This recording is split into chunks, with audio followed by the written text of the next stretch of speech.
Praise the Lord. Isang magandang gabi po sa ating lahat, mga minamahal mga kapatid sa iba't ba mga iglesia o churches. At good evening, JCLG, sa Jesus Christ the Living God World Outreach Ministries, ating pong home church. At magandang gabi po, isang mapagpalang gabi sa lahat ng mga kapatid sa iba't ibang mga churches na nakakasama po natin dito po sa ating JCLG online Bible study. Dito po yan sa Laguna, sa Pablo City, Laguna. Dahil dati ito po yung likod, si Pastor June Cortez from San Pablo City, Laguna. Welcome po everyone. God bless you all. At salamat po sa mga kapatid na regular na kasama natin sa Bible study.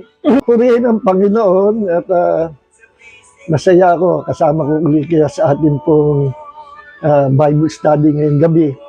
At magpalain kayo ng Panginoon. I'm sure you'll be blessed by God sa every time we attend this online Bible study kasi ating po tinatalakay yung hindi masyadong tinatalakay sa iba't ibang pag-aaral o pangalan ng salita ng Diyos. Minsan meron po tayong natatalakay na medyo medyo kakaiba o yung concerns sa body of Christ, yung mga nililinaw natin, ating ine-expose yung mga maling aral, maling katuruan o doktrina sa ibang paniniwala ng mga ibang tagapagturo. Hindi, nandito tayo not to attack them or to debate, kundi ipakita kung ano po yung sinasabi lamang ng salita ng Diyos. No? So mga kapatid, let's start na po. Hindi, lumalalim ang gabi, hindi naman hinuhukay. Ano? Alright. Thank you, Lord. Let's pray. Maraming po salamat, Panginoon, sa ipong kapangyarihan. Salamat po. We ask you, Father, to anoint us with the fresh anointing of wisdom and revelation so that we understand the deep things of the Spirit, the revelation of the Holy Spirit. We believe and receive your words at ito mo salita na aming tatagipin ng gabi. Mag-produce ng pananampalataya sa aming puso, mag-produce ng rema, revealed knowledge of God. Sapagkat ang wisdom, knowledge, and understanding comes from the Word of God. Our faith comes from the Word of God. Right po, salamat Panginoon. Thank you Lord at pagpalain ng bawat isa na narito kasama namin ng gabi at yung mga mapagpadagdag pa at yung mga makakapanood pa in the future, you will bless them, Lord, exceedingly abundantly with all the blessings of your kingdom. And we thank the Holy Spirit, our teacher tonight. Once again, Lord, magbubuhos ka ng pagpapala sa bawat sa amin. Thank you, Lord. Salamat din po sa magandang awit team song namin para sa programa Salita ng Diyos. Ang awit ni Pastor Luis Boy Baldomaro. Ikaw ang aking buhay. Anointed writer, anointed singer, anointed man of God. Thank you, Pastor Luis Boy Baldomaro. Thank you. Lord, Father God, heal those who are sick tonight in the name of Jesus. Amen, amen, amen. Let's go na po at i-convert natin itong ating gadget into Bible. Okay, ngayon pong gabi, ang paksa natin, ito ibinigay sa aking Panginoon. Kasi ang tema natin, pamula pa nung last month is about faith. Ano po? Naisip ko, hindi kompleto ang series of faith natin, series lesson of faith, kung hindi natin tatalakayin ito. Kaya lang, hindi po tayo mag-aatake o maninira ng ibang religion o ng ibang doktrina ng pananampalataya, kundi mag-aralan tayo. Pag-aralan natin kung ano sinasabi ng Biblia. No? Kasi kahit gaano kaganda ang doktrina o katuruan na itinuturo ng mga mangaral, kapag ito ay taliwas naman sa sinasabi ng salita ng Diyos, hindi po katanggap-tanggap. At sinasabi nga sa Book of Revelation, ano, I think sa Revelation 22 verse 18 pababa, na huwag mong dadagdagan ang salita ng Diyos o huwag mong babawasan ang salita ng Diyos.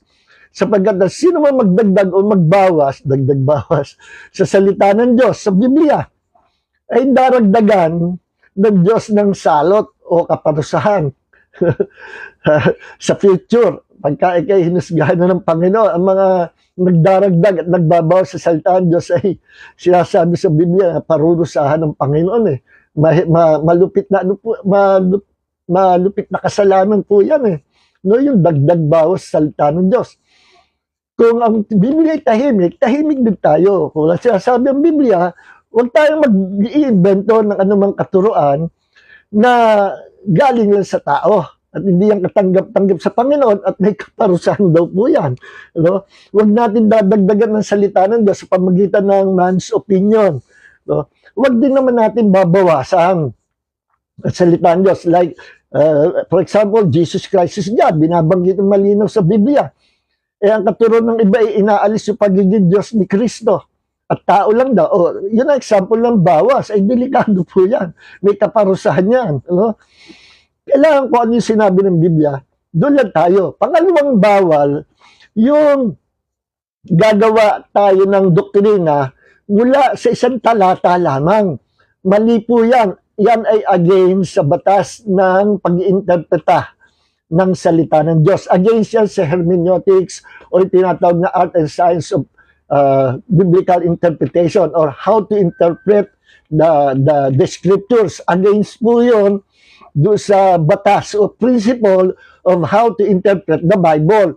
Meron pong principle on how to interpret the Bible eh. Ang number one na batas o principle is the context.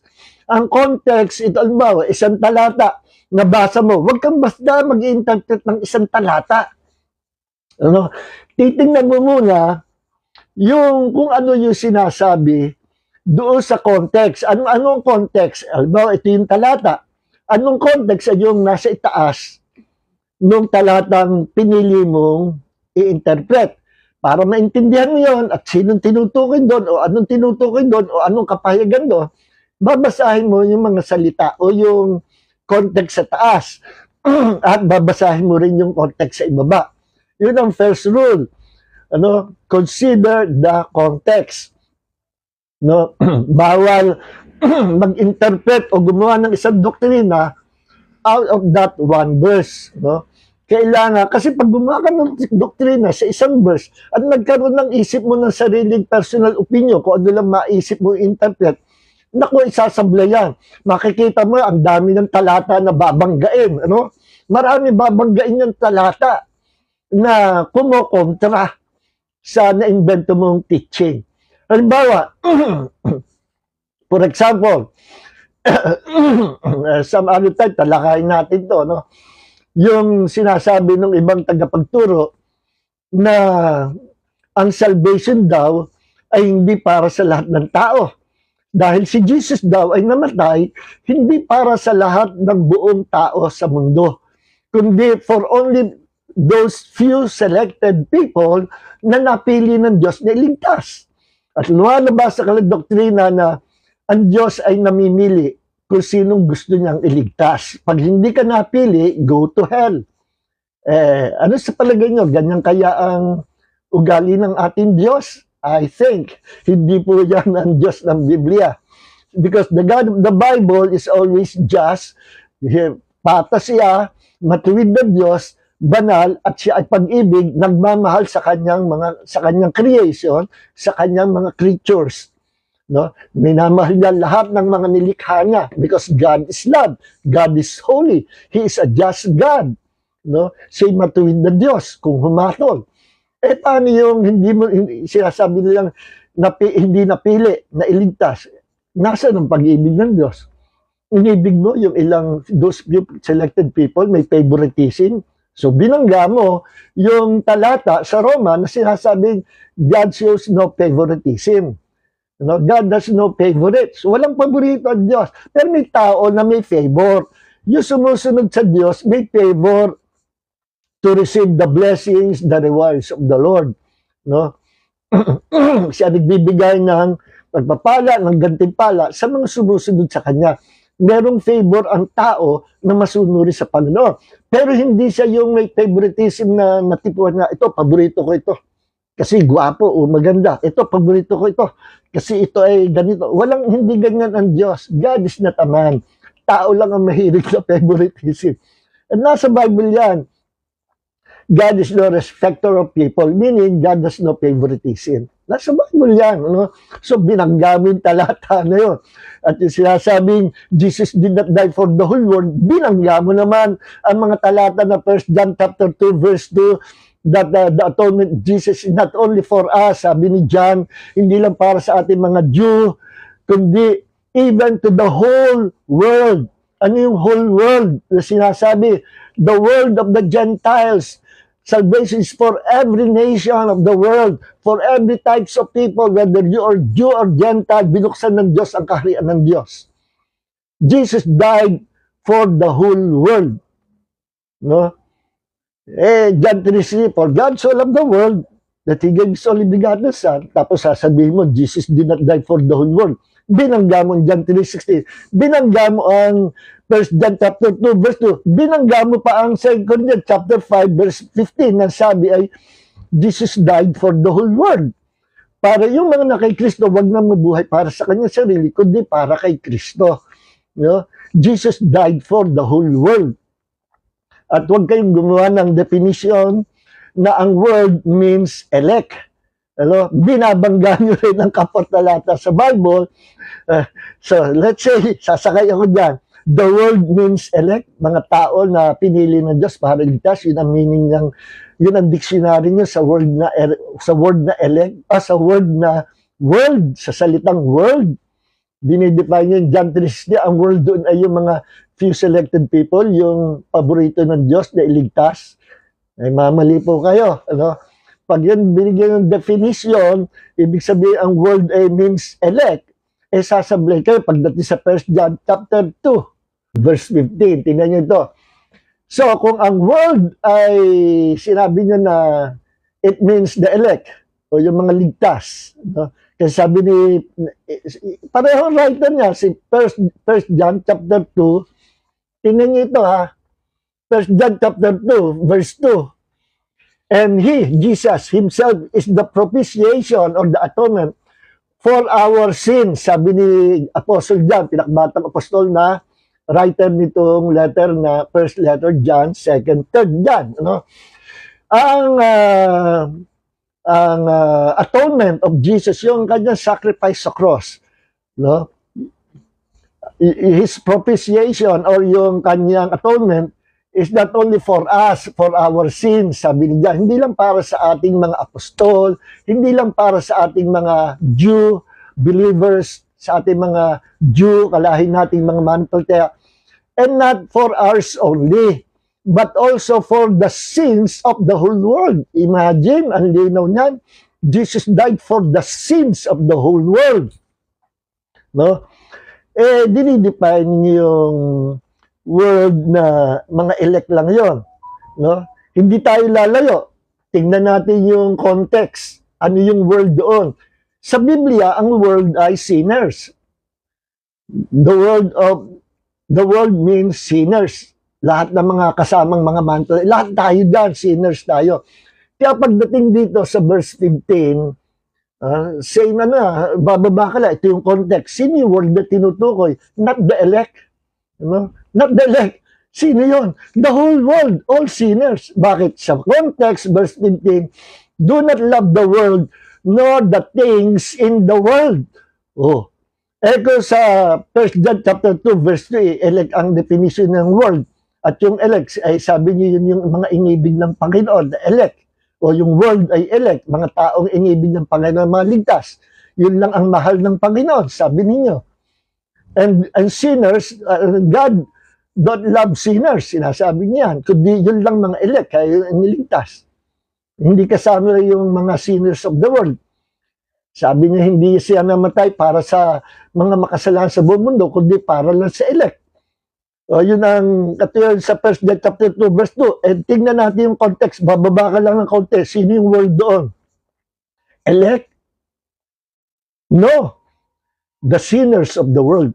Tingnan yung verse 15. Do not love the world. O, ay sinasabi ng Diyos, huwag mo ibigay sa libutan. Eh.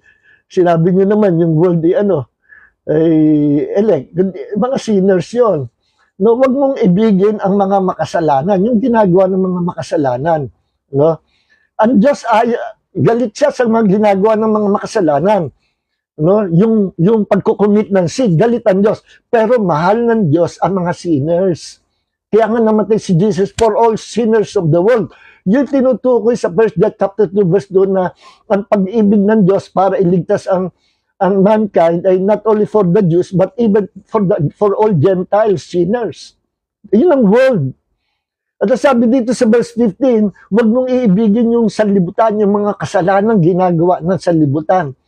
Sinners sila, yung ginagawa nila, hindi kalugod sa Panginoon. No? Do not love the world, verse 15, 1 John chapter 2. Binabalang natin yung sa context. So, do not love the world, nor things in the world. Huwag niyo ibigin ang sanlibutan, yung buhay sa sanlibutan, at yung ginagawa nilang mga kasalanan sa sanlibutan. Huwag niyo ibigin. So, ang world ay sanlibutan, world of the sinners. No? If anyone loves the world, the love of the Father is not in him. Ang sino mang umibig or makipag-compromise, makipagsayaw, makipaglaro sa kasalanan sa sanlibutan, wala daw sa kanya ang pag-ibig ng Ama. For all that is in the world, the lust of the flesh, ano ba yung mga nasa sanlibutan? Pinapaiwas tayo dyan ng Panginoon. No? Bakit hindi gusto ng Diyos yung mga ginagawa ng sanlibutan? Ano yun? The lust of the flesh, the lust of the eyes, the boastful pride of life is not from the Father, but is from the world.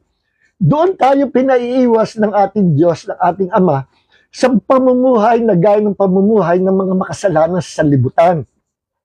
They are doomed to hell forever. They'll be thrown into the lake of fire in the future sa judgment day. No? Kaya sabi sa verse 17, sa context, the world is passing away and also its lust. But the one who does the will of God continues to live forever. No? Sino ang mabubuhay? No? Ang magkakaroon ng buhay na walang God? Those people who will choose Jesus to become their Lord, God, and Savior. Whoever believes will be saved. John 3:16. At dahil ang sanlibutan, the world of sinners, kahit hindi gusto ng Diyos ang ginagawa sa sanlibutan, inibig ng Diyos ang mga taong makasalanan at yan ay ikinamatay ni Jesus sa cross to pay the price of our sins. At kasali tayo po sa world na yun. We are worldly people nung unang panahon. Pero hindi na ngayon, we are now children of God or sons of God and we became joint heir together with Christ. Romans 8:17. See, ang meaning ng world ay sinners at si Jesus died for the whole world. Kaya, sorry, debunk. Your doctrine is debunked by the word of God. Mga kapatid, wala pong personalan tayo, no? At tinatalakay natin kung ano yung sinabi ng Biblia. Ngayon, puntahan natin ang sinasabi sa pananampalataya. Kasi ito nga ang title ng ating paksa sa gabing ito. Dito tayo dive in sa topic nito. Bibilisan na po natin. Ang title po ay What Comes First? Regeneration or Faith? Ano ang una na simplify natin? Ano? Kasi ito yung lagi nila binabanggit eh. Regeneration precedes faith. Pag sinabi po regeneration, ito po yung born again experience or experiencing the new birth. Yung maranasan ng tao ang muling kapanganakan. No? Sinabi po yan ni Jesus. Basahin natin sa John 3 verse 3 at inulit ni Jesus sa verse 5. Kausap niya si Nicodemus, yung religious teacher ng mga Jew, Judaism. No? At sabi ni Jesus, nung gabi, nagpunta sa kanya si Nicodemus. Si Nicodemus ay teacher of the law. Kung i-compare po yun, lawyer sa panahon natin ngayon. Alam niya ang batas ni Moses. No? Pero hanga siya at nananampalataya sa kay Jesus. Kaya pumunta siya ng gabi kay Jesus. Bakit gabi? Siguro para wag makita ng kanyang mga kapwa religious leaders. No? Or siguro busy siya sa umaga. Kaya gabi niya pinuntahan si Jesus. No? At tinanong niya si Jesus. Sabi ni Nicodemus, the teacher of the law, kay Jesus, Teacher, paano po ba ang tao ay magkakaroon ng buhay na walang hanggan o makakapasok sa kaharian Diyos? Yun ang point ni Nicodemus, paano tao maliligtas? No? Ang sagot ni Jesus ay, Jesus responded and said to him, Truly, truly, I say to you, unless someone is born again, he cannot see the kingdom of God. Katotohanan sinasabi ko sa inyo. Alam nyo, ang mga Jew, and Jesus was a Jew. Pag sinabing truly, truly, or verily, verily, sa Tagalog, katotohanan. Pag one time, truly, itinatas nila yung isang kamay. Nanunumpa, truly. Pagka dalawa, truly, truly. Ibig sabihin, totoo, walang duda. No? May panunumpang kasama. Truly, truly, I say to you, maliban ang tao'y ipanganak na maguli, born again, he cannot see the kingdom of God. Maganda yung sabi sa Catholic Bible. Unless someone is born from above. Tama, eksakto. Born from above. Maliban tayo panganak sa itaas sa kaharian ng Diyos. Hindi niya makikita ang kaharian ng Diyos. No? Ibig sabihin, hindi siya maliligtas. Kailangan ang tao ay panganak na maguli. Born again. Yun ang ibig sabihin ng born again. At sa isang banda, yun yung new birth. Kaya yung salitang born again, tatandaan niya, salitang new birth, salitang born from above, iisa po yan. At yung salitang regeneration, iisa yan. Pag sinabi regeneration, yung pagbabagong buhay sa Tagalog. Bakit nagkaroon ng pagbabagong buhay? No? Dahil sa siya ipinanganak sa kaharian ng Diyos. Kahit anong buti ng tao at anong effort niya na baguhin buhay niya, hindi ka magtatagumpay. You will fail. Kung kaya mong magbagong buhay at kaya mong ikay panganak sa kaharian ng Diyos, no? Hindi na para bumaba dito sa lupa ang Diyos at maging tao. Yan ang purpose why Jesus became a man, upang ang mga makasalanan ay magsipasok sa kaharian ng Diyos. At ang mga makasalanan, kailangan sampalatayan niya, piliin niya ang salita ng Diyos na ipangangaral sa kanya. At ang salita ng Diyos, the gospel or the good news na ipangangaral, ang Diyos ay ang Diyos sa pamamagitan ng Panginoong Hesus ay ngayon available na ang pagpapatawad, pagliligtas at buhay na walang hanggan. That's the gospel. Through the Lord Jesus Christ. Only through the Lord Jesus Christ. Pero may kondisyon. You must believe and come to Jesus and receive the truth that Jesus is the only Savior of the world. Kailangan masampalatayan mo at matanggap mo, tatlo yung sasampalatayan tatanggapin. Number one, that Jesus Christ is God who became a man. Number two, that He is Lord. Kailangan maging Panginoon siya ng iyong buhay. Hindi lang puro salita lang. No? Kundi, kung siya yung Panginoon, hindi na ikaw ang boss ng buhay mo. Si Jesus na. He must be your God, your Lord, and your only Savior. Yan ang tatlong yan na importante. Kasi kaya kung nililinaw yan, may nagtuturo na manampalataya ka lang, tanggapin mo lang si Jesus ay iyong Panginoon at tagapagligtas, at ligtas ka na. Hindi po ganun kasimple yan eh. Once na tinanggap mo si Jesus as your Lord and Savior, hindi na ikaw ang boss ng buhay mo, hindi na ikaw masusunod. Lahat ng iyong plano, lahat ng iyong gagawin, lahat ng iyong sasalitain, lahat ng iyong paglakad, you see to it na ito ay under sa kalooban ng Diyos. Kailangan yung kagustuhan mo ay i-inline sa kagustuhan ng ating Panginoon, sapagkat siya na ang Panginoon ng ating buhay. Hindi pwede masunod yung sarili natin kasi hindi na tayo nabubuhay sa atin, si Kristo na nabubuhay sa atin.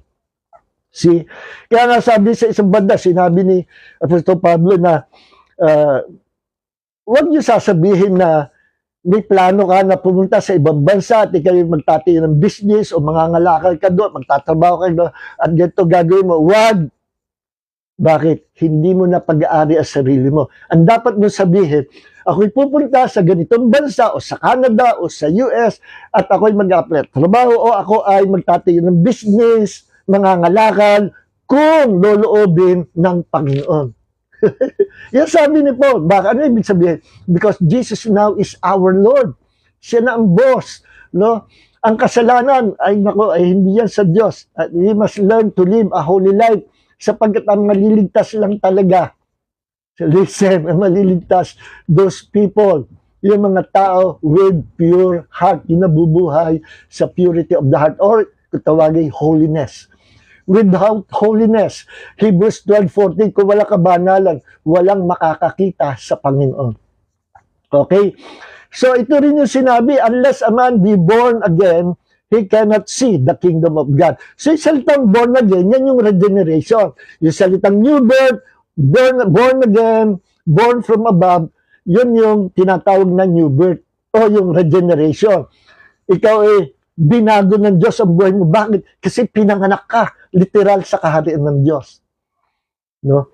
Ang baboy, kahit pagandahin mo, yun ang classic na kasabihan paliguan mo araw, gawin mong pet, ikulong mo sa bahay mo, idatig mo sa higaan mo, mahalin mo, wala problema doon. Pero pag pinakawal mo sa labas, nakakita yan ng putik. Naku, tuwan-tuwa yan sa putik.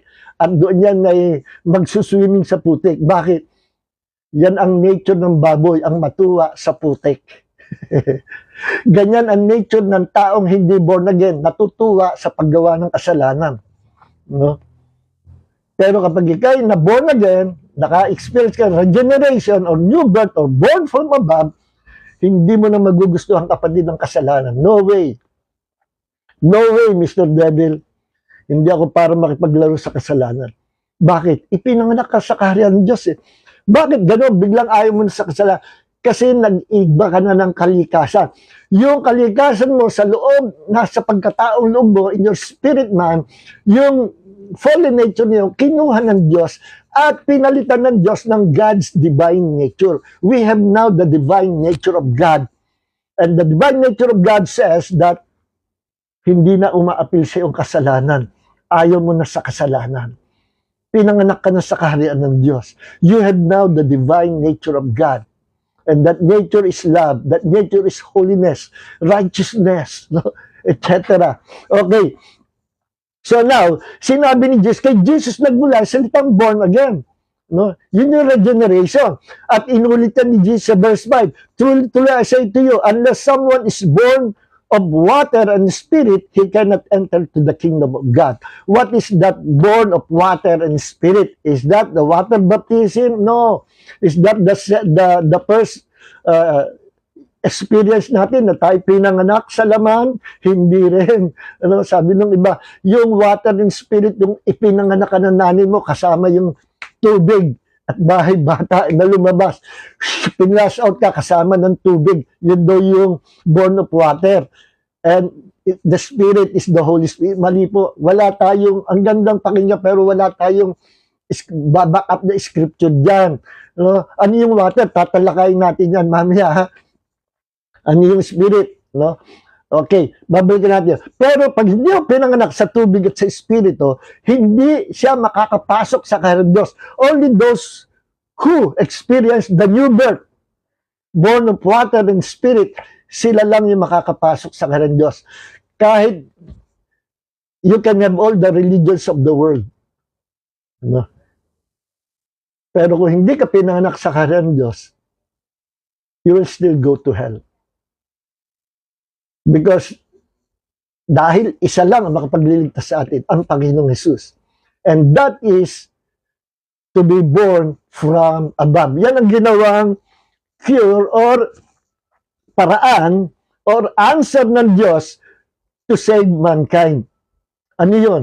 To be born again or to be regenerated or to experience the new birth or to be born from above.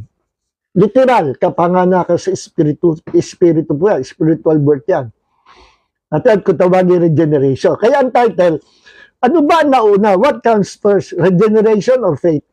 Ano ba nauna? Ang kapanganakan maguli o ang pananampalataya?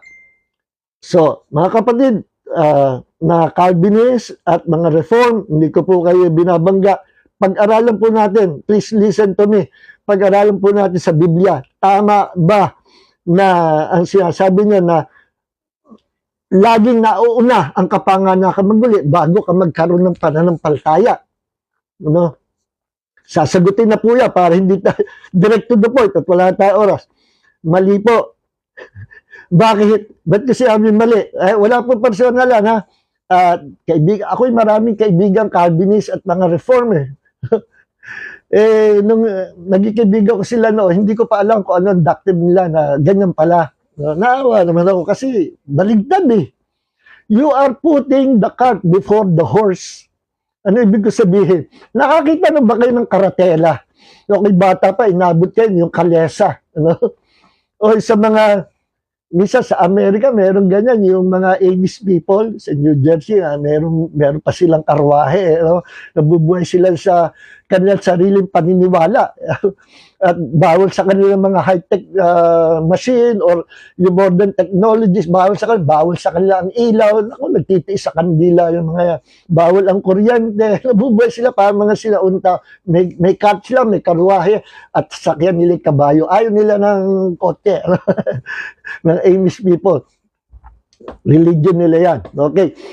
Now, paano tumatakbo ang karwahe o ang cart? Hihilahin ng kabayo. Pag hinila ang kabayo, kung saan mo gusto papuntahin, may mararating ka. Kasi nauuna yung kabayo. Pag sinabi mo, mali yan. Dapat ang nauna, yung cart before the horse. So, nasuunahan ng kabayo, yung cart, yung karwahe. At yung kabayo, nakatali sa likod ng karwahe. Ang tanong, may mararating ba yun? Aandan kaya yung karwahe? Yung cart? Ang sagot, siyempre, common sense, hindi. Pag may matino ka pag-iisip, alam mo, hindi mo gagawin. Bakit? Baligtad. Para may marating, dapat nauna yung kabayo sa karwahe, hihilahin ng kabayo yung karwahe. No?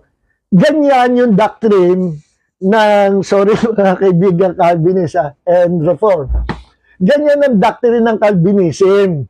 Ano? Na sinasabi lagi nila, regeneration precedes faith. Ano? After ng regeneration, born again experience, saka ka palang magkakaroon ng pananampalataya. Ay, napakalayo po sa Bible. Parang heaven and earth, ang layo. Ano? Ang layo. Kahit sa scripture, kahit common sense lang, pag-usapan na, walang Biblia eh. Ano? Just listen to this explanation eh. Maintindihan mo. Anong ba may katuturan? Yung nauna ang kabayo sa karwahe?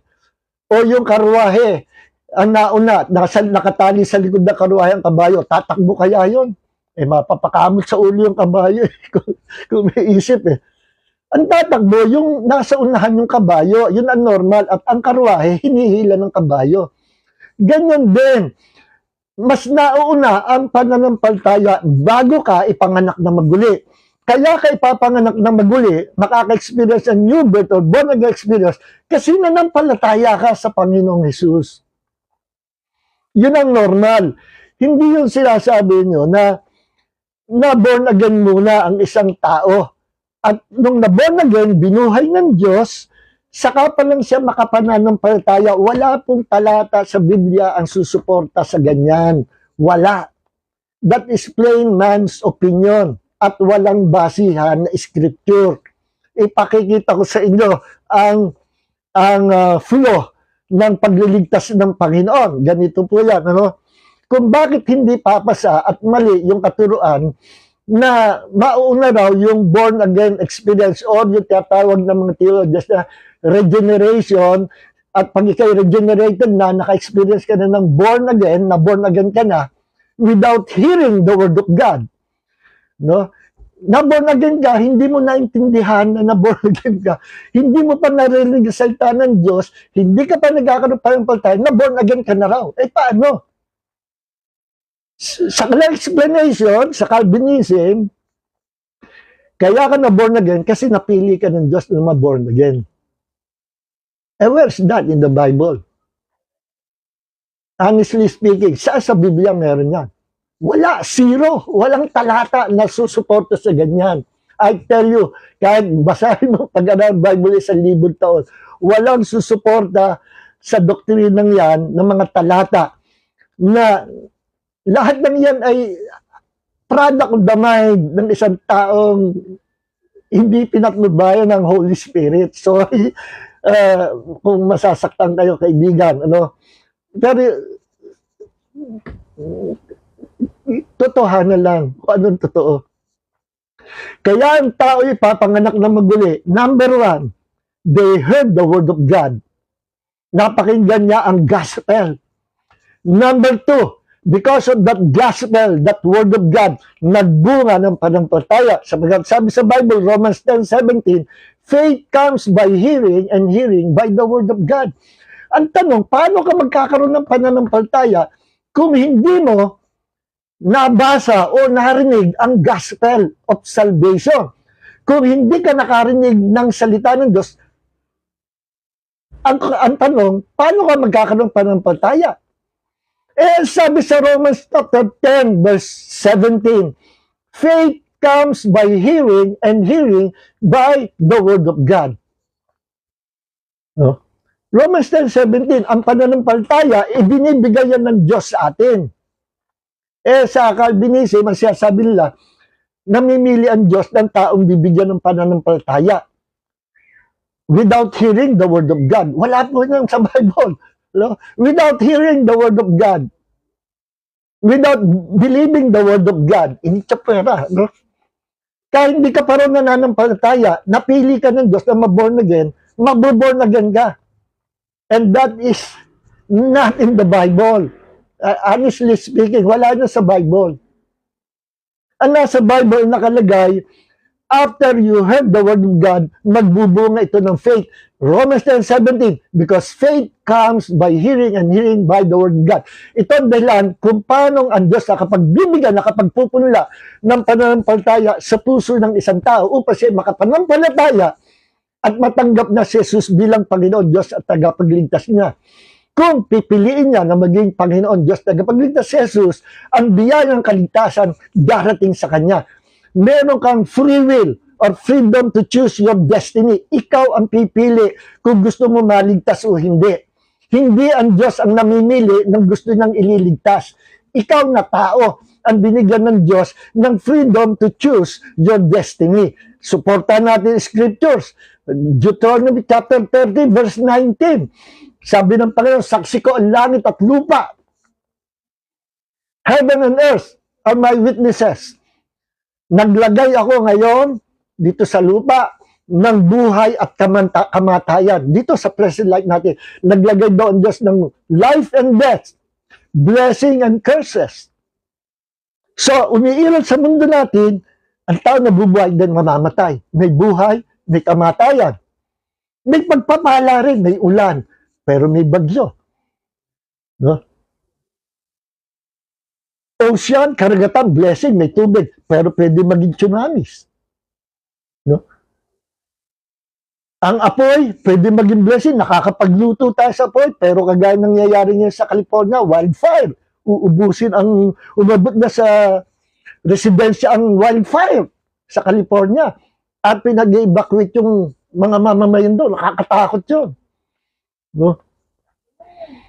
Eh, ang laki-laki na ng apoy. Nangangain ng buong kagubatan, hanggang umabot sa residensya, pina-evacuate yung mga tao. Eh, ang apoy ay blessing. Pero pag hindi ka marunong mag-handle, pwedeng maging curse. May mga pagkain na makakatulong, supplement sa katawan natin, para magkaroon tayo ng protein, mineral, at etc. at mabuhay tayo. Pero may pagkain ding poison. So, nasa mundong ito ang buhay at kamatayan. But, sabi ng Panginoon, choose life. Piliin mo buhay para ikaw at ang iyong lahi mabuhay magpakailanman. At sino yung life na pipiliin natin? Si Jesus Christ. Sabi ni Jesus, John chapter 14 verse 6, I am the way, the truth, and the life. No person can come to the Father except by me. Okay? So, you better choose life. Choose Jesus and you have eternal life. Yan sinabi sa Deuteronomy chapter 30 verse 19. No? Sa Old Testament pa lang, pagdating ni Jesus under the New Testament, nilinaw ni Jesus, I am the way, the truth, and the life. You can have all the religions of the world, but without me, you'll be doomed forever sa lake of fire. Okay? So ngayon, ang kinakatwiran ngayon sa ng mga kaibigan natin Calvinist, no? Itong ginagamit nila John 6:44, no? Kinuha nila yung isang passage na yun. Hinto lang sila doon. Dapat itutuloy niyo yung ibaba, yung context. Ito sabi sa John chapter 6 verse 44, kung bakit sila ay naniniwala na hindi kailangan ang makarinig o manampalataya sa salita ng Diyos bago ka maipanganak sa kaharian ng Diyos. Hindi to kailangan. Kasi ang nauna daw yung ikaw ay panganak sa kaharian ng Diyos dahil napili ka ng Diyos. At saka ka palang makakarinig ng gospel, saka ka palang mananampalataya. Balintad. You're putting the cart before the horse. Excuse me po. Wala kang mararating na kaligtasan dyan. Hindi makakapagligtas yan. Ito yung ginagamit nila, John 6 verse 44. No one can come to me unless the Father who sent me draws him, and I will raise him up on the last day. Ang Diyos Ama daw ang namimili ng mga taong natipuhan niyang piliin na ibibigay niya sa Diyos Anak, kay Jesus. Kapag hindi napili ng Ama, hindi niya ibibigay kay Jesus. Kaya yung mga ibinigay daw kay Jesus ay mga elect, few selected people na nagustuhan ng Diyos na napili niya na maligtas. Aba, hindi ganyan ang Diyos ng Bible. Hindi namimili ang Diyos ng ililigtas. No? Walang ganyanan. Walang ganyanan. Hindi ang Biblia. Yan ang ginagamit. Kita mo na, no one can come to me unless the Father who sent me draws him, and I will raise him up on the last day. Kaya yung napili lang daw ng Ama, ang mare-regenerate o maboborn again. Before hearing the word of God, before na ikaw ay magkaroon pa ng pananampalataya, regenerated ka na.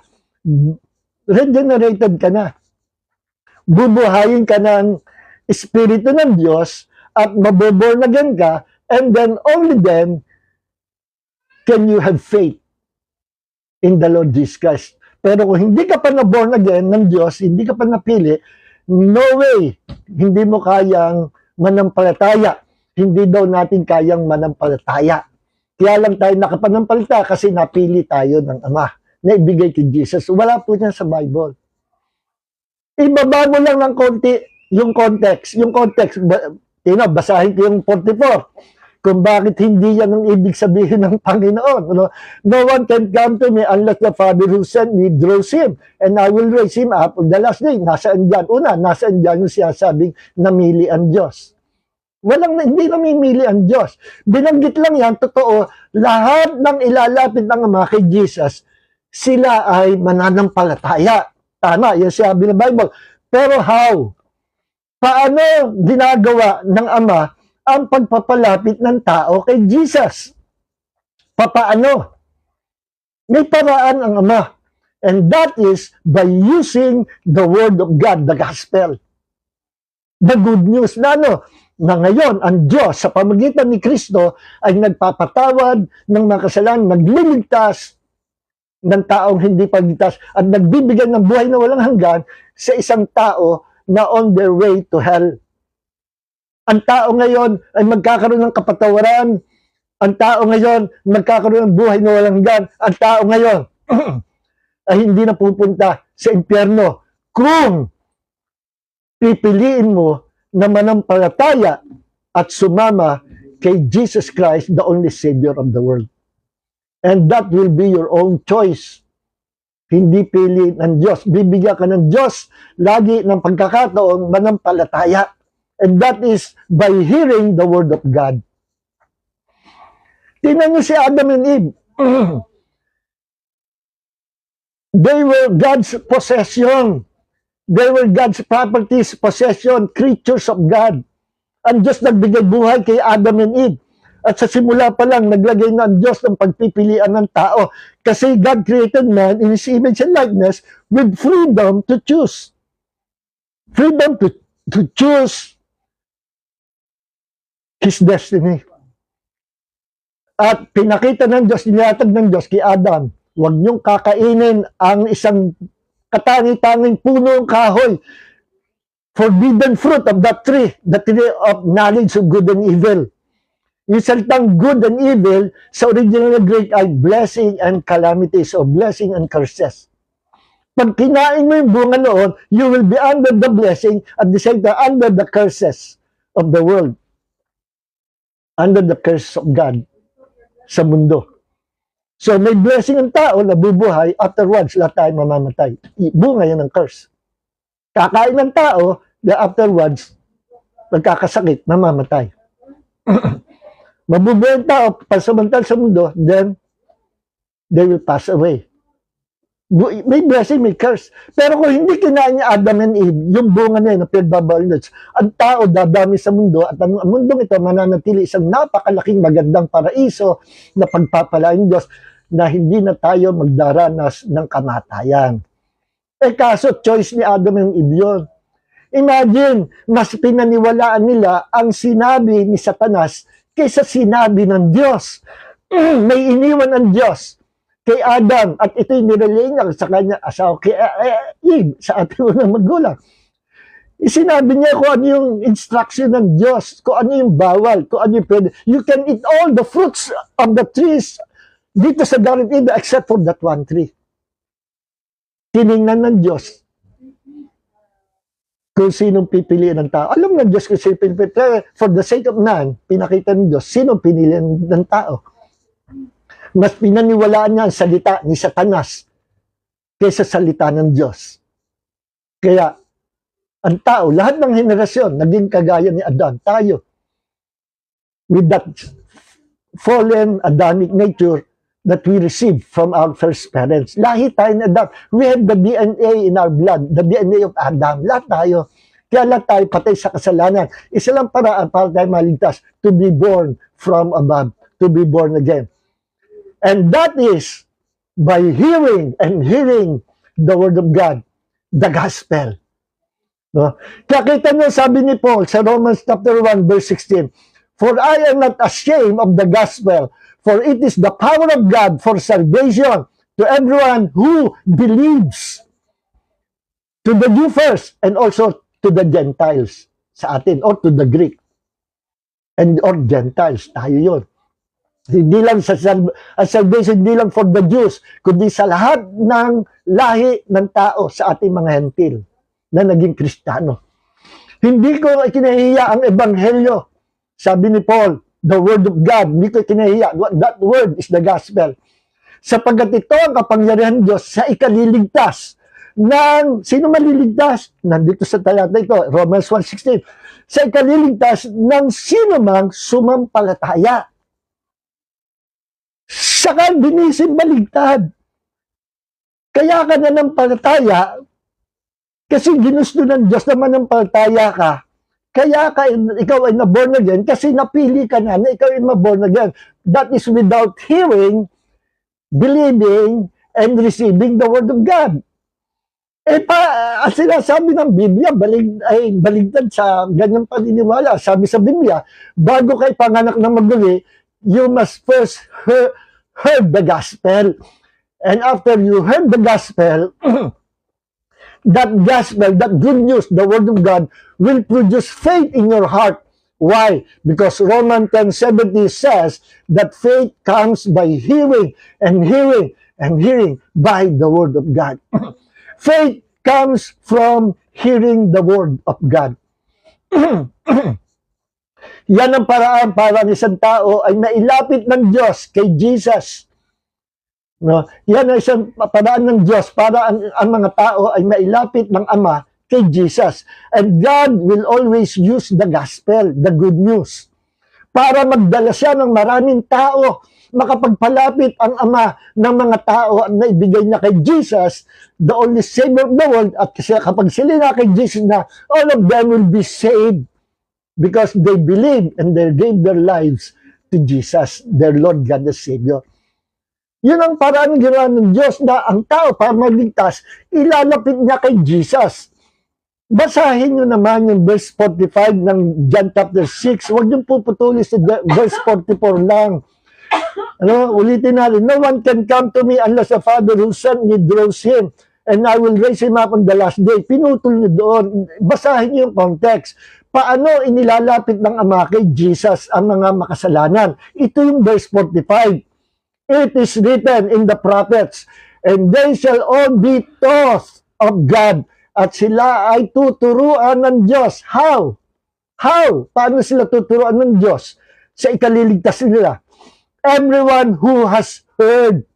At sino mang makarinig ng salita ng Diyos and learn from the Father.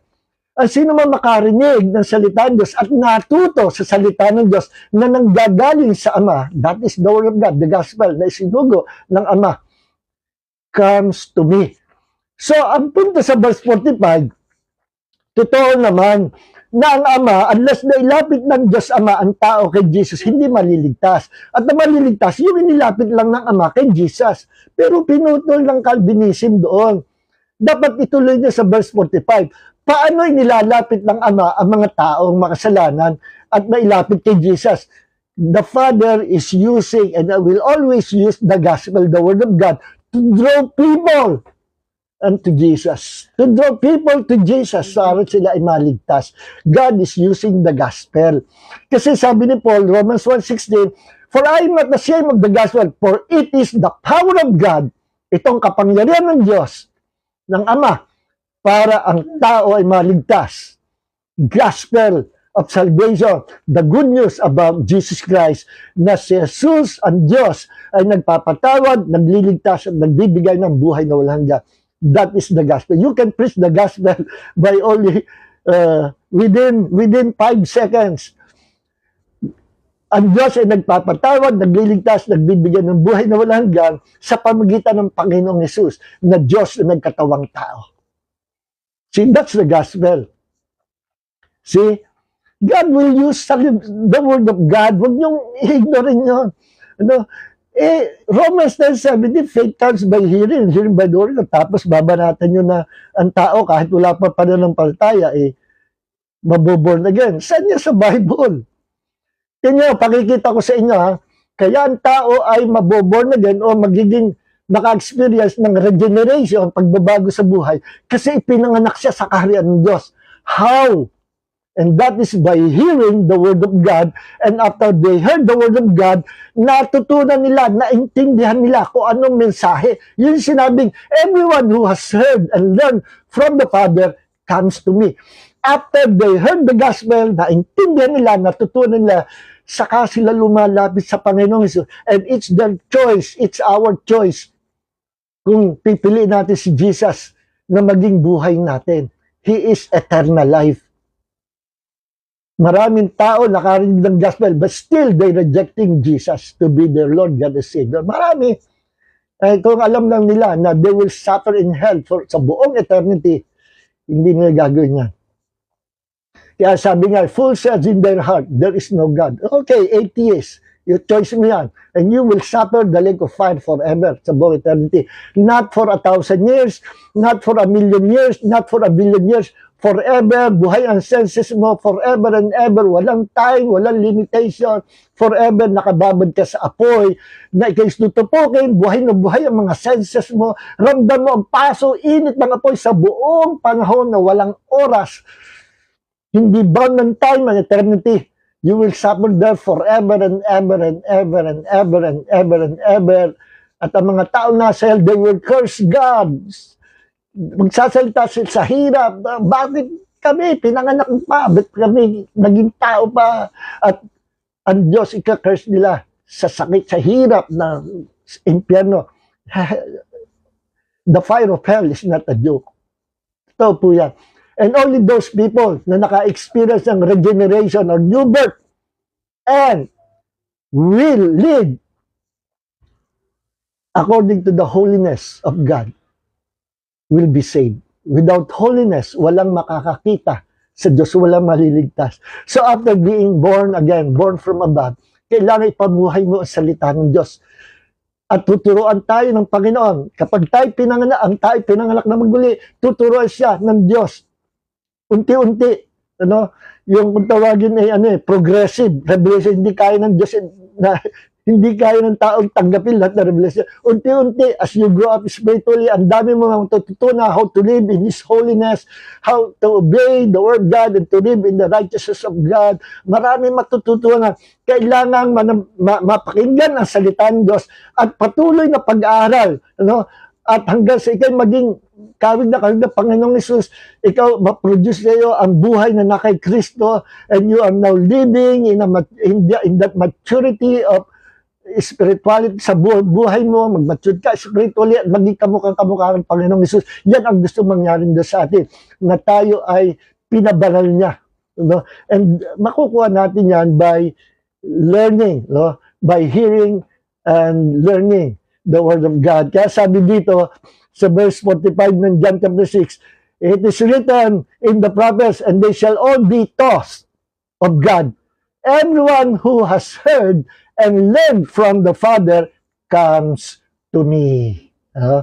Yan ang paraan kung paano ang Diyos ay nagpapalapit ng tao kay Kristo. Hindi dahil pinili ng Ama yung gusto niya ilapit, kundi God will always use the gospel, the Word of God. Alam niyo ba na ang salita ng Diyos ay tinatawag na seed? The Word of God is the seed of God. Yes. Tanong ko sa inyo, meron bang nanay na nagdalang tao na hindi nataniman ng seed of man, seed of her husband sa loob ng kanya sinapupunan? Bakit nagiging tao? At nagbubunga, nagiging pregnant ang isang ina? Kasi nataniman ng seed. The sperm of the man combined with the egg of his wife. Di ba yung tinuturo sa science, sa high school pa, nag-uuna, ang dami, millions of cells, sperm cells, at yung nauna na makarating sa finish line, sa egg cell, siya yung makakapasok doon, at siya yung magiging ikaw, ako yung naging ako. We are all winners. Tayo mga naging tao, winner na tayo noon pa, kasi tayo yung nanalo sa race. Isang sperm ka, ikaw yung nanalo, kaya ka naging tao. Nakapasok ka sa egg cell ng nanay mo. Ako rin. We are all winners. We are not losers. Sa simula, si Satanas lang nagpapakanat ng marites, false na balita, that we are defeated, we are not winners. No, we are all winners. At gusto ng Diyos, patuloy tayo maging winners. At tawag niya sa Bible, Romans 8:35 and 38, we are more than conquerors. Okay? Now, so ngayon, sabi ni Jesus, kung bakit itong new birth or regeneration, it is very impossible ng isang tao ipanganak na maguli na hindi nataniman ng seed. Because it is the seed of God that will produce new life in us.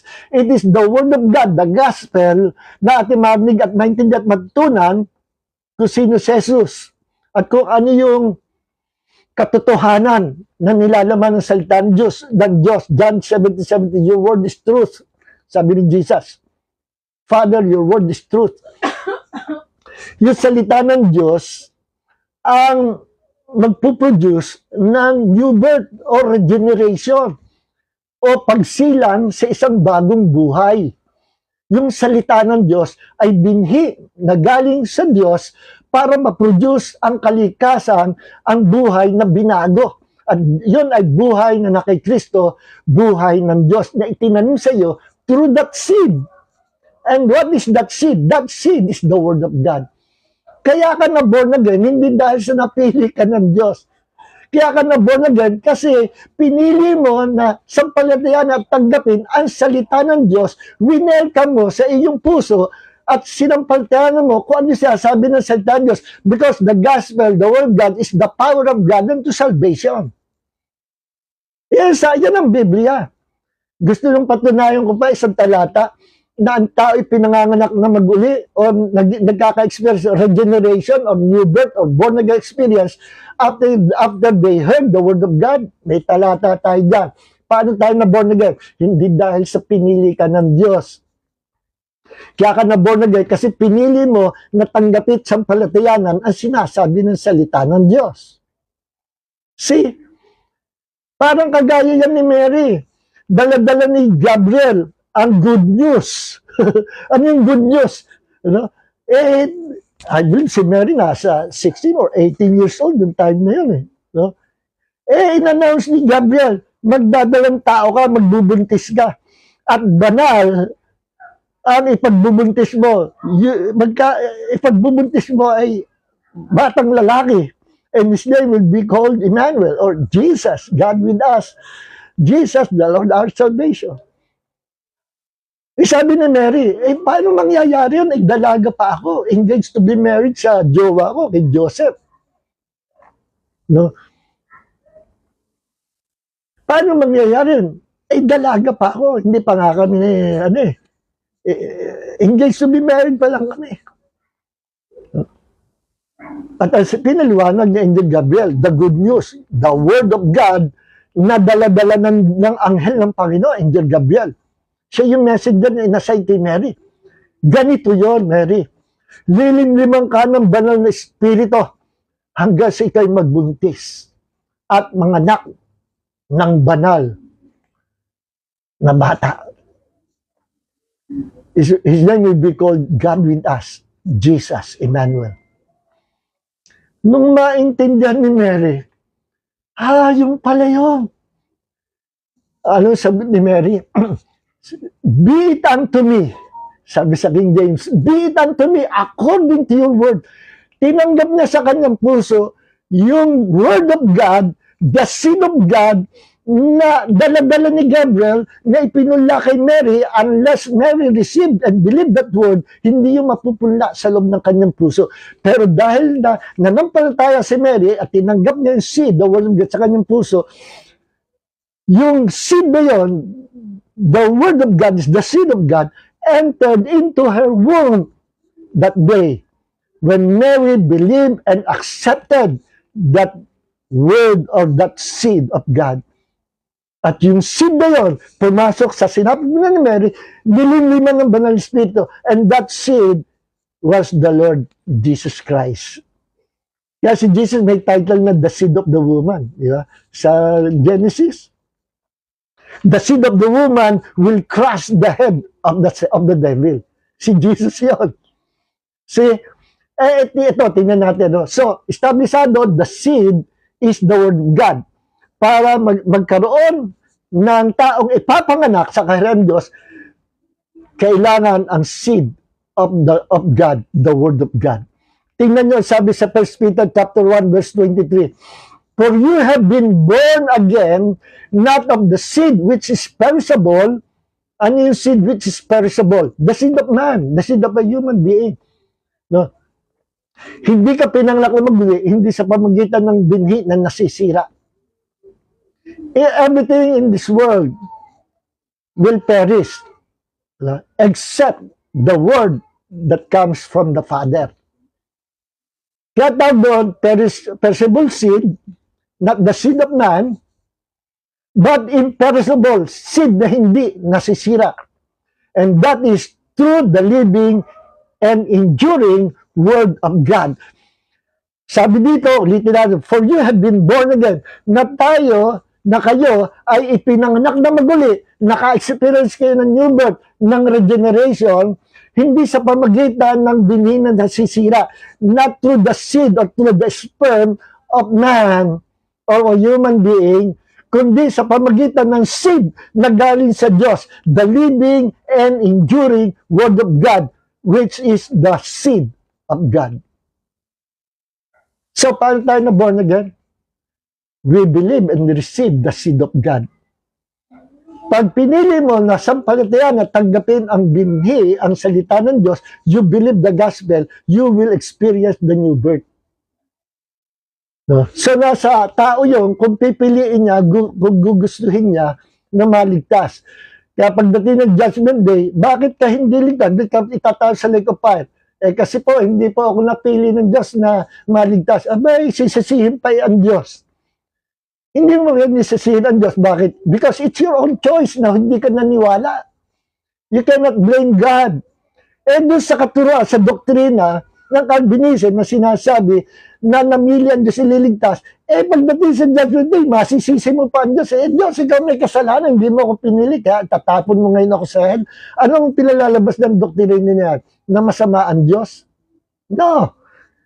God is a good God. At kung ang panampalataya natin ay ang Diyos ay namili ililigtas, masamang Diyos siya. He's not a just God. He's not a holy God. He's not the love of the God who is love in the Bible. Hindi yan ang Diyos ng Biblia. The God of the Bible is love. He's a fair God. Lagi siyang fair. A just God, a righteous God. Matuwid siya. Pero siyang humatol. Hindi yung mamimili. Sisisihin mo pa ang Diyos, palalabasin mo, masama ang Diyos na namili ng ililigtas, namili ng itatapos sa impyerno. Double predestination, magtawagin. Nakabasa ka lang talatang na predestined tayo ng Panginoon sa buhay na walang nga. Ginawa mo ng doktrina na namili ang Diyos. Alam niyo ba yung predestined to be saved? Na sinasabi? At yung you are God's elect, chosen by God. The body of Christ. Next time natin talakayin niya. Isa lang talaga napili ng Diyos. Kaya tawag na the chosen one, si Jesus paano tayo naging chosen one? Nung sumama tayo kay Jesus. Umangkas tayo kay Jesus. We became His body, the body of Christ. And Jesus became our head. So as long as tayo connected kay Jesus, as a whole, as the body of Christ, tayo lahat connected kay Jesus, ligtas tayo. Because we are in Him and He is in us. Connected ang ulo sa katawan. Colossians 1:18, and Jesus became our head, and we are the body of Christ. So kung si Jesus ay chosen by God, nakaangkas ka, nakaangkas ako, because we became part of His body. Kaya tinatawag sa Biblia, God's elect, God's chosen people, tayong mga church, tayong the body of Christ. Hindi individual. Election is not individual. Election is always corporate. Group of people. Tandaan po niya, mga kaibigan Calvinist. Ang Israel tinatawag na elect, people of God. Pero lahat ba ng Jew ay ligtas? Of course not. Lahat ng angels sa langit. Pamula pa nun, tinatawag na elect by God, sabi sa Bible. Lahat ba ng angels nasa Panginoon? Mayroong 1/3 na nagrebelde sa Diyos. Ligtas ba sila? Hindi. It's always corporate. Ang church ay corporate. Group of people. Tayo yun, church. Pero dapat mabubuhay ka sa Kanya according to His will. You will surrender your life to God. Obey Him. Walk in His holiness. Practice holiness. Kailangan bigyan emphasis ngayon sa pangarap, purity of the heart. Kasi kahit ikaw ay sinabi mo na born again, but if you're living like the world, you will perish like the world. Ang maliligtas lang, people who walk in the holiness of God. Hebrews 12:14. Without holiness, walang makakakita sa Diyos, walang makakapasok sa kahanan ng Diyos. Kahit ikaw pa'y mangangaral, matagal ka sa church, active ka sa ministry, but you're living a sinful life, I tell you, you will be thrown into the lake of fire. Hindi guarantee yung na born again, you are part of God's elect. Hindi guarantee, kung ang Israel nga, elect din hindi naman sila naligtas ang angels nga, elect din, hindi naman lahat sila, nasa Panginoon, may nag-1/3 yan nag-rebelde.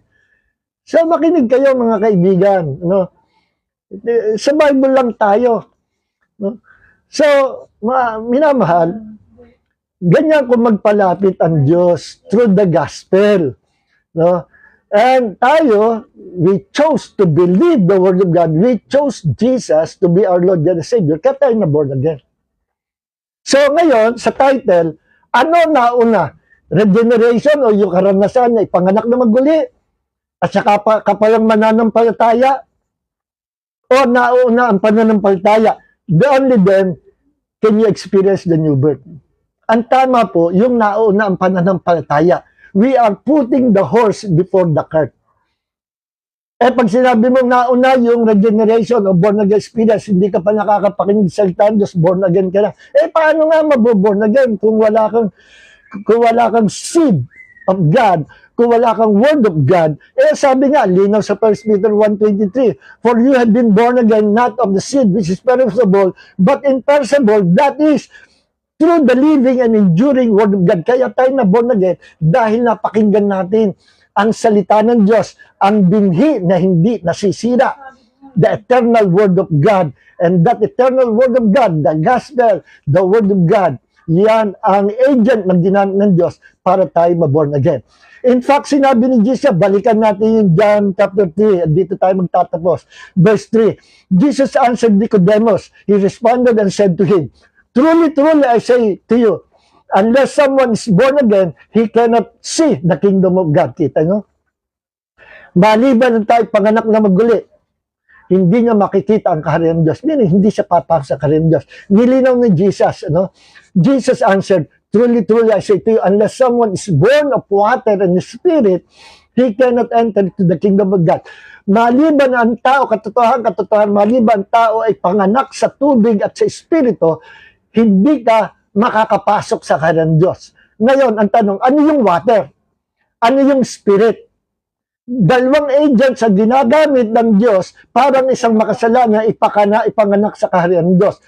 Ang isa ay ang Spirit, the Holy Spirit. Without the Holy Spirit, hindi ka pwedeng ipanganak sa spiritual. Pangalawang agent, the water. And what is that water? No doubt, water is the Word of God. Bakit? Kasi ang nature ng tubig naglilinis. Kahit maroon, lilinisin ng salita ng Diyos. Tingnan natin ang Ephesians chapter 5 verse 26. Anong sabi dito? Na tayo daw ay nilinis sa pamagitan, sanctified, pinabanal, nilinis sa pamagitan ng salita ng Diyos. Tingnan natin sa, hindi ko pala naisulat ito, 5:26. Tingnan nyo sabi dito ha. So, he might sanctify her, the church, tayo yun. Having cleansed her, the church, by the washing of water with the word. Sa ibang version, by the washing of water, by the word. Mas gusto ko yung by the word, mas malinaw. Pinabanal tayo, nilinis sa pamagitan ng paghuhugas ng tubig sa makatibagay ng salita ng Diyos. So water is the Word of God. Sapagkat ang salita ng Diyos may nature na naglilinis at nagpapabanal ng isang taong makasalanan. Yan ang nature ng salita ng Diyos. Pababanalin ka. The more na ikaw ay magbabad sa salita ng Diyos, the more na ikaw ay magiging banal. The more you obey the word of God, the more God will sanctify you and you will experience walking with Christ in His holiness and righteousness. You'll become like Jesus. Okay? Now, kaya sabi dito, sa John 17:17, sabi ni Jesus, nag-pray siya sa Ama, Ama, Father, sanctify them, my disciple, by your truth. Your word is truth. Alin ang nagpapabanal? Ang salita ng Diyos. Pag sinabing banal, nililinis ka, binababanal ka. The word of God will make you holy. No? Kaya sabi sa Ephesians 5:26, pinabanal tayo ng Diyos sa pamagitan ng tubig sa makatibagay ng salita ng Diyos. The water is the word of God. Kaya sabihin, unless a man be born of water and spirit, he cannot enter the kingdom of God. Ang kapanganakan maguli, nangyayari yan when you receive and when you believe and receive the word of God. Because the word of God is the seed of God na pinupunla sa loob ng iyong puso para kayo maka-experience ng bagong buhay o ikay panganak sa kaharian ng Diyos. Ulitin ko yung 1 Peter chapter 1 verse 23 na saksakan ng linaw. For you have been born again, na ikay pinanganak na maguli. Anong sabi? Sapagkat napili ka ng Diyos. That is Calvinism. Hindi yun ang sinabi. For you have been born again, not of seed, which is perishable, but imperishable. That is through the living and enduring Word of God. Ikay pinanganak na maguli. Naka-experience ka regeneration, new birth, born again experience sa pamagitan ng salita ng Diyos. Because the Word of God, after hearing and receiving the Word of God, it will produce faith in your hearts. Romans 10:17. Kaya inutusan tayo ng Diyos, go to all the world and preach the gospel to all nations. Bakit? Gusto ng Diyos, salvation is for all people of the world. Go even to the uttermost part of the earth, sa kaduldulang bagay mundo. Ipangal ebanghelyo, para silang lahat ay maligtas. Gusto ng Diyos, lahat ng tao ay maligtas. Bakit? 1 Timothy chapter 2, verse 4. For it is God's desire, ito yung desire ng Diyos, that all people be saved and come to the knowledge of the Scripture, to the knowledge of Christ. Anong gusto ng Diyos? Lahat ng tao ay maligtas. Sinabi ni Peter sa sulat niya na hindi nalulugod ang Diyos na ang tao ay mamamatay sa kasalanan. No? So kung sinasabi ng Diyos na Calvinism, ng Diyos na mili, ng taong ililigtas dadalhin sa heaven at taong dadalhin sa impyerno, that's not the God of the Bible. Prangkahan po tayo. Be honest. No? Real talk lang. That's not the God of the Bible. Because the God of the Bible wants all people be saved. 1 Timothy chapter 2 verse 4. First chapter 2 verse 2. The atonement of Jesus is not only for us, but even to the whole world. See? Yan ang kinokontradict. Kaya ako nahahabag. Nagmamahal sa mga Calvinist friends. God wants you to be enlightened by hearing this truth. Real talk lang, mga minamahal. Kaya naman nag-develop yung doctrine ng Calvinism at Reform na nauna daw yung pananampalataya o nauna daw yung kapanganakan maguli at saka ka nagkaroon pananampalataya. Ang ginagamit nila ito. This is our last verse. Yung sinasabi sa Galatians 5:23. Ito sabi, mali ang gamit. Sorry, mga Calvinist friends. Mali ang gamit nyo. But the fruit of the Spirit is love, joy, peace, patience, kindness, goodness, faith,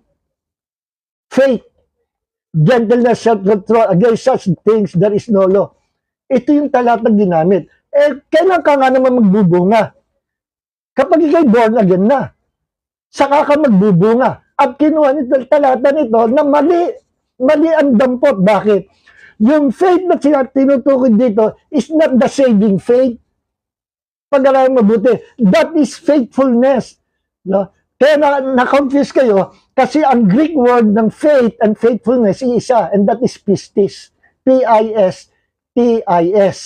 Pagka word na believe, pistio. Hello? Pistio. Pagka faith, pistis. At ang Greek word ng faith at saka faithfulness, iisa, pistis. Bakit? Kasi sino yung taong may tunay na pananampalataya? Ang tunay na taong may pananampalataya, yung tapat sa Diyos. Who are those people who have faith? Of course, those people who are faithful to Christ. Kaya ang faith at faithfulness, pistis, isa lang Greek word dyan. Kaya sa ibang salin, like King James, hindi faithfulness, faith. Na-confuse sila. Akala nila, siyempre nga naman, kailangan magbubunga kapag hindi na born again na. So after being born again, now that you've been born again, saka ka pala magkakaroon pa ng pagtaya. Dinampot nila itong talatang ito na mali ang dampot. Because this faith is referring to faithfulness and this faith is not saving faith. Itong faith na tinutukoy dito, yung katapatan mo sa paglilingkod sa Panginoon, katapatan ng pamumuhay mo sa ibang tao. Nakikita sa iyo ang faithfulness of God, ang character mo with the Christ-like character. See?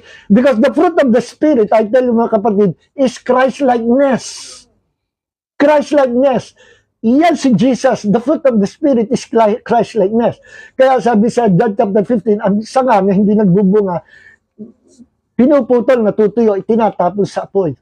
See? Pag wala kang bunga, wala kang Christ-likeness, wala kang holiness, you'll still be thrown into the lake of fire. You'll be judged by God in judgment day. Makakasali ka sa itatapon sa apoy if you don't bear fruit. And that fruit is the fruit of the Spirit, and that fruit is Christ-likeness. At kasama sa fruit nito, yung faithfulness. And this is not saving faith. Kasi sa old version, King James is faith. So, inassume nyo na yung faith na yun ay saving faith. Nauna nga naman ng fruit, dahil saka pala nagkaroon ng faith. Eh, mali. 101% mali ang kuha nyo ng talata. That is, yung faith dito is faithfulness, and this is not saving faith. Itong faith dito is the fruit of faith. After na nananampalataya, magbubunga ka ng faithfulness. After niya panganak na maguli, saka ka palang makakapamuhay ng tapat sa Panginoon because you have now the nature of God dwelling in you. Malinaw po ba? So napagkamalan nila na saving faith yung tinukoy dito, especially sa King James. Well, the fruit of the Spirit is love, joy, peace, long-suffering, meekness, gentleness, goodness, faith. Eh, napagkamalan nila yung faith is saving faith. No, there are many kinds of faith. Number one, natural faith, which is based on 5 physical senses. Ano yung pinaniniwalaan mo? Kung yung nakita mo, Thomas kind of faith, based sa physical sense, nakita ko, kaya ko naniniwala. And that cannot save you. That faith cannot save you. Ang tawag dyan, natural human faith. Naniniwala ka na mangyayari, yung invention mo, ang modern civilization ay product ng faith of man eh. Naniniwala siya na mangyayari, kagaya ni Thomas Edison. Eh, kahit anong usig sa kanya ng mga contemporary scientists, pinagtatawanan siya, napagkakaman siya ulo. Eh, 3,000 na experiment, eh, saka siya nag-arrive sa success ng kanyang invention na light. Liwanag, light bulb, no? Ilaw. Thomas Edison. Because he believed na yung kanyang i-invento mangyayari. Kahit nag-suffer siya 3,000 experiment bago siya nag-arrive. Meron siyang natural faith. Kung hindi siya a-arrive sa ganung success. Eh. So that is a natural faith cannot save you. Pangalawa, may isang uri siya tawag, meron ding faith na tinatawag na gift of faith. And that gift of faith is supernatural faith.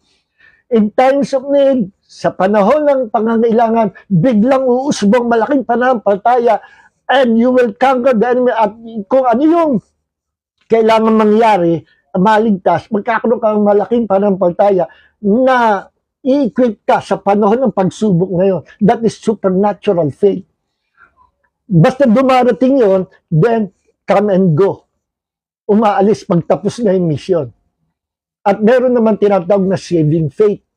At ang saving faith comes from hearing the word of God. And that faith in Christ will save you. Yun ang saving faith. O salvific faith kung tawagin. Pero itong sa Galatians 5:22, hindi ito yung saving faith. Ito yung fruit of faith. Na after na ikaw na born again, saka ka pa lang magkakaroon ng katangian, karakter, magiging posible na ikaw makapamuhay na kagaya ng buhay ni Kristo. You can now walk in the holiness of God because of the grace of God upon your life. You can now live in an honest life. You can now have a pure heart because of the grace of God upon your life kasi sinukong mo ang buong buhay mo sa Panginoon at pinanganak sa karyan ng Diyos, saka ka pala magkakaroon ng fruit of faith na kung tawagin ay faithfulness. So, hindi yan saving faith. Ang saving faith nanggagaling sa pakikinig ng gospel. Salita ng Diyos, Romans 17. Hanggang dito na mga kapatid, no? At isa pa, na huling panalita ko, salvation is not through selection. Hindi namimilan Diyos ililigtas. Salvation is by invitation or through invitation. Patunayan ko sa inyo, sabi ni Jesus sa Matthew 11:29 or 28, ang sabi ni Jesus, "Come to me, all of you who are weary and burdened, and I will give you rest." Halika kayo mga pagod na bibigat ang luba. Yun ang nangangailangan. So, una kayo sa buhay, come to me. No? Nag-i-invite si Jesus.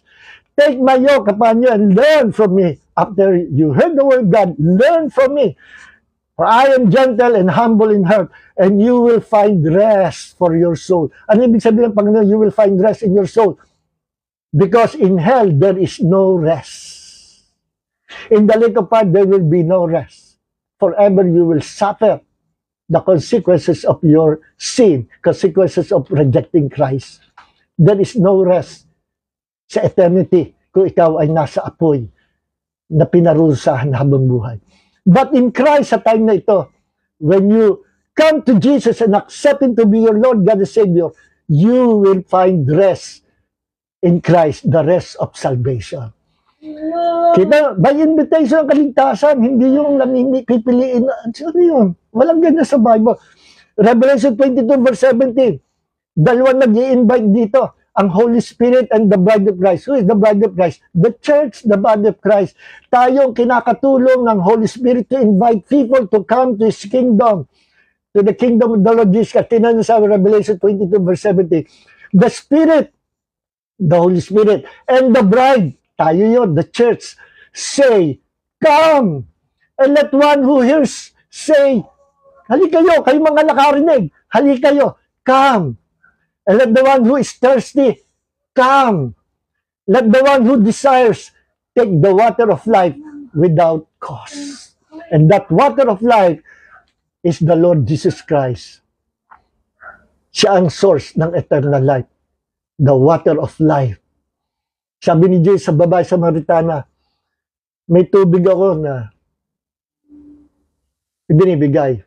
Sino makainom nito, hindi na mauwi magpakailanman. And that is the water of salvation. Water of eternal life. See?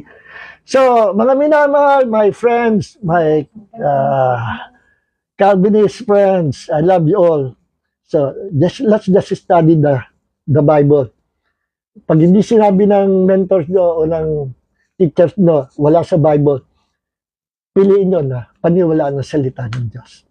Heavenly Father, maraming po salamat sa gabi ito, sa iyo pong biyaya, sa aming pong pag-aaral ng salita, napakaseryoso pong bagay, itong aming tinalakay, sapagkat hanggang ngayon, pamula pa doon sa panahon ng Reformation, hanggang ngayon, ito pa rin po itinuturo na kabaligtaran ng itinuturo sa salita ng Diyos.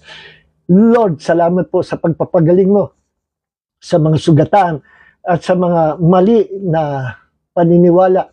Thank you for healing your people at yung mga tao na taliwas sa pagkaunwa sa salita ng Diyos ay dadalhin mo sa kaliwanagan ng katotohanan ng Ebanghelyo. Panginoon, maraming po salamat, hindi natatawag sa iyo pagliligtas. At Lord, lahat po na nakikinig dito na hindi pa nakatitiyak ko siya iligtas. Panginoon, napakasimpleng bagay para maligtas. And that is by believing and accepting Jesus to be their Lord, God, the Savior. Kaibigan, manalangin ka ng ganito. If you want to be saved, kung gusto mo makaiwas sa lake of fire, believe and accept Jesus to be your Lord, your God, and your Savior. And Jesus will save you right now. Pray this prayer with me. Sabihin mo lahat. Tasbihin yung kamay. Sabihin mo, Panginoong Hesus Kristo. Sige, sabihin mo mula sa puso, sa bibig, kausapin mo si Jesus. Panginoong Hesus Kristo, Lord Jesus Christ, sumasampalataya po ako sa iyo.